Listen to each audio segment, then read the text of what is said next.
Voice, आज की आवाज। इंदौर के राजेंद्र नगर थाना क्षेत्र में असामाजिक तत्वों से परेशान होकर फ्लैट में रहने वाले कुछ लोगों ने अपने घरों पर मकान बिकाऊ के पोस्टर लगा दिए थे और घटना के बाद में डीसीपी सहित पुलिस के अधिकारियों ने मौके पर जाकर लोगों से बात की थी। बिल्डिंग में दो पक्षों के बीच में विवाद का बात भी सामने आई है। फिलहाल इस पूरे घटनाक्रम को लेकर डीसीपी ने एसआईटी टीम का गठन कर दिया है और इस पूरे मामले में उच्च स्तरीय जाँच की जा रही है। इंदौर के राजेंद्र नगर थाना क्षेत्र स्थित ट्रेजर टाउन कॉलोनी में एक मामला सामने आया था, जहां पर एबीसीडी बिल्डिंग मौजूद है, जिसमें तकरीबन 250 से अधिक लोग निवास करते हैं, जिसमें अधिकतर किराएदार हैं। पिछले दिनों रहवासी संघ के जो बिल्डिंग के चुनाव हुए थे, जिसमें दो पक्षों के बीच में विवाद और अभद्रता की बात सामने आई थी। उसके बाद एक पक्ष ने दूसरे पक्ष को बदनाम करने के लिए अपने फ्लैट के बाहर मकान बिकाऊ के पोस्टर लगा दिए थे।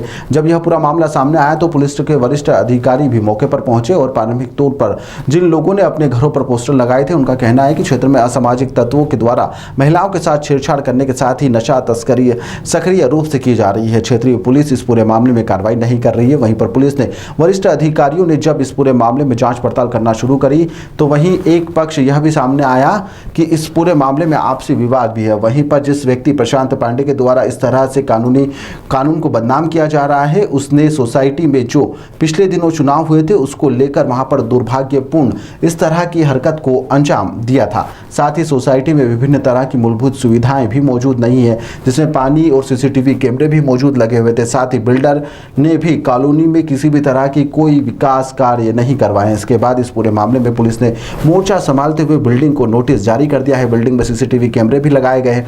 पूरे मामले में उच्च स्तरीय टीम जांच कर रही है। एसआईटी का गठन कर दिया गया है। एसआईटी में एडिशनल डीसीपी के नेतृत्व में राव थाने के प्रभारी सहित अन्य पुलिसकर्मी मौजूद रहेंगे, जो पूरे मामले की उच्च स्तरीय जांच करेंगे। और थाना क्षेत्र में यह बिल्डिंग मौजूद है और थाने में किसी भी पुलिसकर्मी को इस टीम में शामिल नहीं किया गया है। राजेंद्र नगर थाना क्षेत्र में एक एबीसीडी मल्टी है ट्रेजर टाउन की, जिसके वहां पर कुछ लोगों के घरों के बाहर ऐसे पोस्टर्स मिले थे जो मीडिया के माध्यम से हम लोग तक जानकारी पहुंची कि हम मजबूर हैं, हम पलायन करना चाहते हैं। इस संबंध में मैं स्वयं वहां पर मौके पर उपस्थित हुआ था कि ऐसा क्या घटनाक्रम हुआ है कि लोगों को विवश होकर इस तरह के पोस्टर लगाने पड़े हैं। तो वहां जाके जो मुख्यतः चीजें समझ में आई थी वो यह समझ में आई थी कि इंफ्रास्ट्रक्चरल इश्यूज हैं, कुछ बिल्डिंग को हैंडओवर को लेके इश्यूज हैं, कुछ उनको ये था कि सीसीटीवी और बाकायदा लाइटिंग की जो व्यवस्था है वो पर्याप्त नहीं है, जिससे कि आपराधिक तत्व वहां पर पनप रहे हैं। इसी के चलते वहां पर जो पूरा बीट सिस्टम था उसको रीऑर्गेनाइज किया गया है।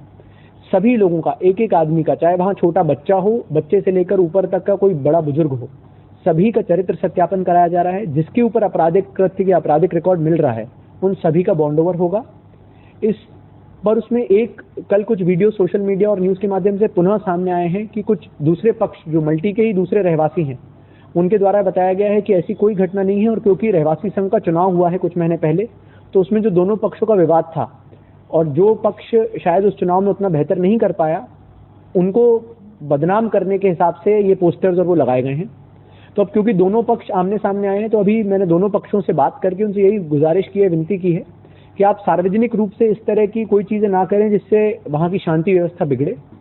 इस पूरी चीज को ध्यान में रखते हुए और निष्पक्ष जांच हो इस पूरी सभी पहलुओं पे, उसके एक सीनियर एडिशनल डीसीपी जो है जोन 1 के, उनकी अध्यक्षता में एसआईटी गठित की गई है। जो एसआईटी है उसमें निष्पक्ष जांच हो सके, इसीलिए थाना प्रभारी राव, एसीपी मल्हारगंज और जो कुछ और अधिकारी हैं उनको शामिल किया गया है। और इसमें जानबूझकर हमने थाना राजेंद्र नगर के स्टाफ को नहीं इंक्लूड किया है, जिससे कि पूरे मामले की निष्पक्ष जांच हो सके। यहाँ तक कि एसआईटी को दिशा निर्देश में जो सबसे महत्वपूर्ण बिंदु दिया गया है वो ये दिया गया है कि आप ऐसे सुझाव भी दें कि भविष्य में इस प्रकार की कोई घटना पुनरावृत्ति ना हो उस चीजों के लिए। तो क्या सभी, क्योंकि हर थाना क्षेत्र में कोई ना कोई ऐसी मल्टी वाला क्षेत्र है जहां पर ऐसी समस्याएं होने की संभावना है। सब बदमाशों को लेके जो